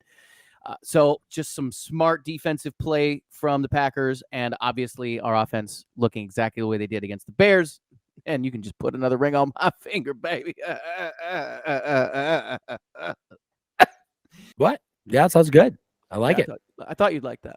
I loved it. Are you feeling inspirational? Yep. Feeling good. Yeah. Okay, guys, listen. I'm just kidding around. This is serious. So I'm just kidding around. This is serious, everybody. Quote from Tyson. No, listen. I don't need everyone focused right now. All right. But listen up. No, really. This is it. I've been saying this every week, but this week it's more true than ever. Than it was. Why in the world? If you don't believe by now, what the fuck's wrong with you? This team has something special. There is a pure love of sport team the right way by the right team going up against the right supervillain. This is a moment that should belong to us. And they're so delusional over there in America's team that they think it's about them. How ridiculous. Wouldn't it be nice if we could just set the record straight, go out there and have ourselves one of the greatest football games you've ever seen?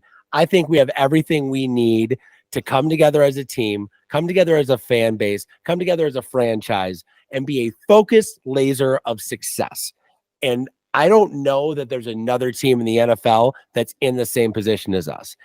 It takes not only them being successful and focused, it takes you being successful and focused. At this point, you need to start thinking, who's winning games with me? Who have I watched championships with? What have I done in my fanship that has been successful in the past? And what has not worked? Maybe like watching with your best friend who you don't have a great record with. Like, you guys talk about it after the game, You need to get your luckiest friends together. You need to think about what kind of collective energy you can provide to the satellite dish that is the Green Bay Packers on the road going up against the Death Star of the Dallas Cowboys.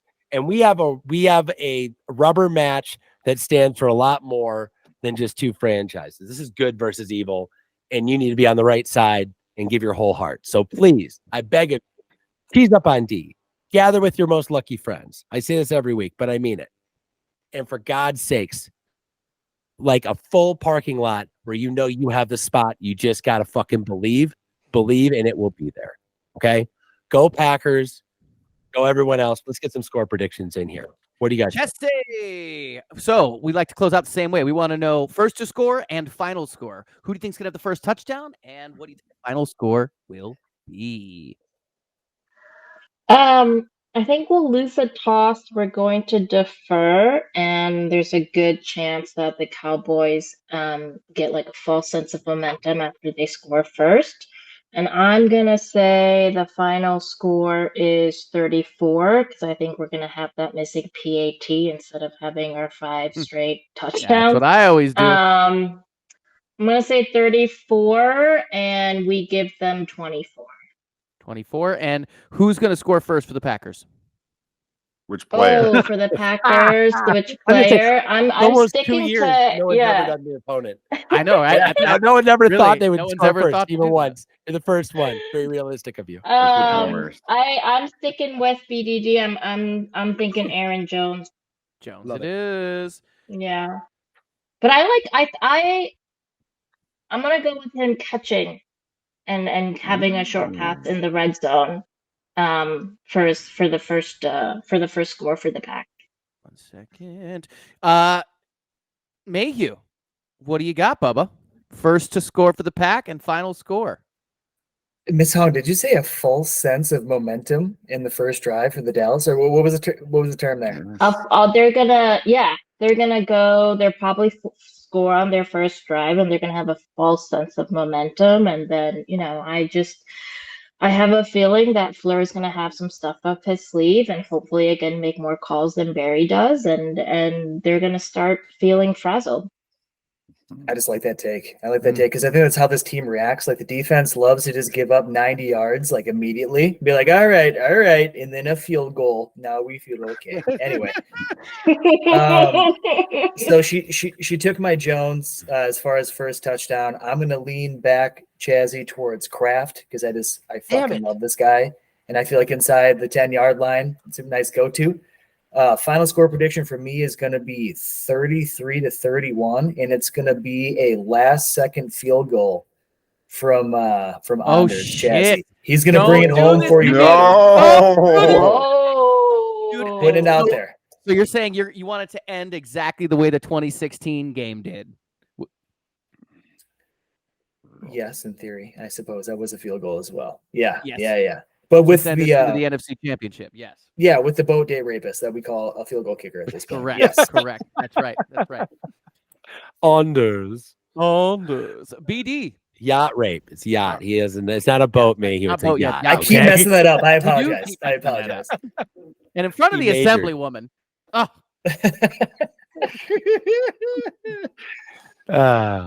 My first All to right. score is Carrington Valentine. Whoa! That's gonna shake Oh, Dak shit. to the point where Dak doesn't know which end is up by the end of the second quarter. I got a final score of 37-35.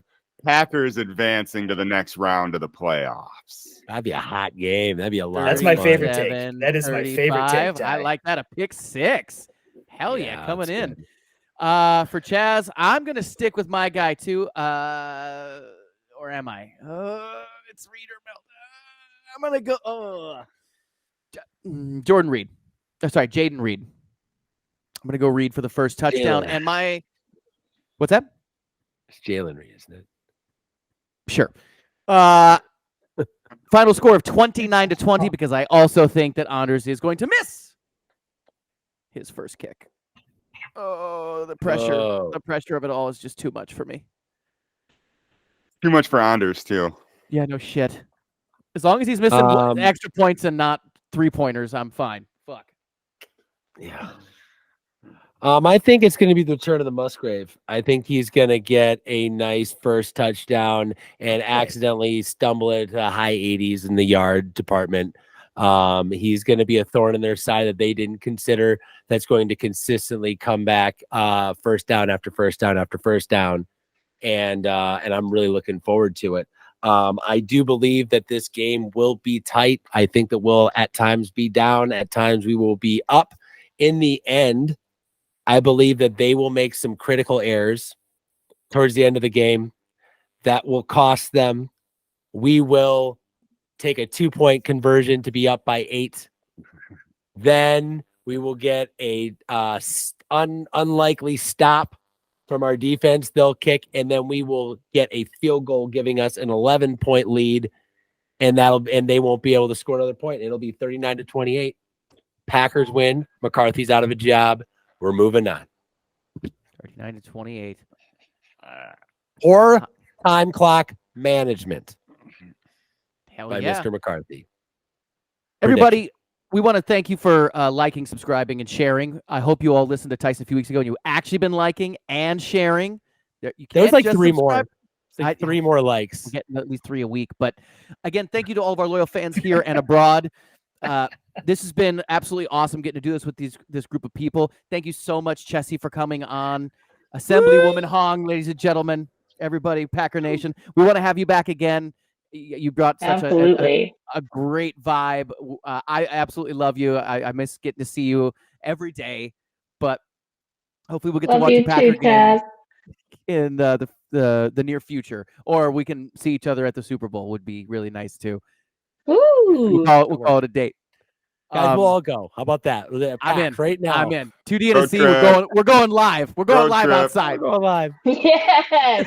Chaz, you should. And if Chaz really does go to Dallas, we're gonna make him bring a camera and watch him get his ass kicked by all of the fans right there for the green and gold. And I really do pray that a miracle happens and you find a way to get in, because crazier shit has happened for you. So I still think it's likely you're gonna be at that game. As long as the freeze doesn't happen the exact time I'm there, the plan is, as of now, me and my buddy are going up the night before. So that's the plan. Here at 2D and a C, we always finish the same way with a hashtag. And I think it seems right to go with hashtag fuck the Cowboys, or just fuck the boys. Fuck them Cowboys, isn't that what they always fuck say? Them How about them Cowboys? Well, fuck them Cowboys. That's what. So I not would fuck say. the boys. Got it. No, I don't know. I guess I like them. Do I not want to make say sure they fuck know. the boys. Don't That's say not- fuck the boys. Yeah.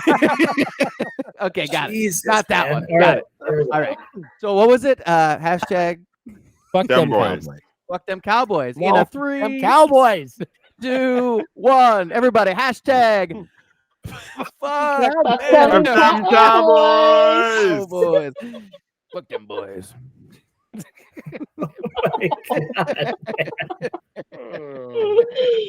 That's how they talk. That's how they talk. Two dads and a Chaz talking Guys, you heard the Green Bay Chaz, you Packers heard the song? Not exactly qualified, but answers the call. Two dads and a Chaz talking Green Bay Packers football. We gonna break it all down. I'll leave out some facts. We gonna make some statements that we'll likely regret. Most of gossip and rumors made straight off the top. So crank up the air conditioner, cause it's bound to get hot. Two dads and a Chaz, you know we live it and we live it right. Two dads and a Chaz, we gonna break down football for you tonight. Besides them rings and putting trophies on the wall. Trophies, y'all. Two dads and a Chaz is talking Green Bay Dude, I did think football. one line Francesca had that I thought was pretty exciting was like, we can't have people Velveeta out there. You know what I mean? I put these up, I'm like, oh, dude, let's put that on a shirt.